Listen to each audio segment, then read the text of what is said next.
Баршаңызға сәлем. Бүгін осындай керемет болып шығатын творожный пирог дайындаймыз. Ең алдымен қамырын жасап аламыз.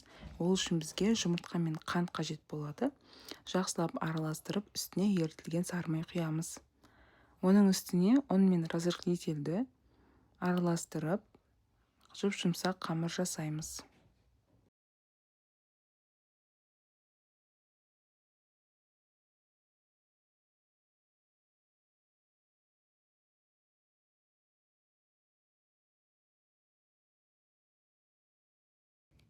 Осындай жұмсақ қамыр шығуы қажет. Енді начинкасын дайындаймыз. Ол үшін бізге творог, қаймақ, қант, жұмыртқа керек. Барлығын жақсылап блендермен езіп аламыз.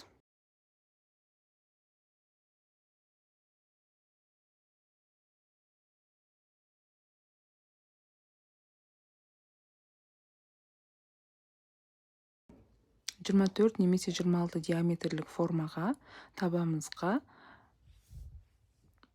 қамырды бортиктарын шығарып орналастырып аламыз. Үстіне начинкасын салып 180 градуста 25-30 минут пісіреміз. Суыған соң қалауларыңызша әрлеп ұсына берсеңіздер болады.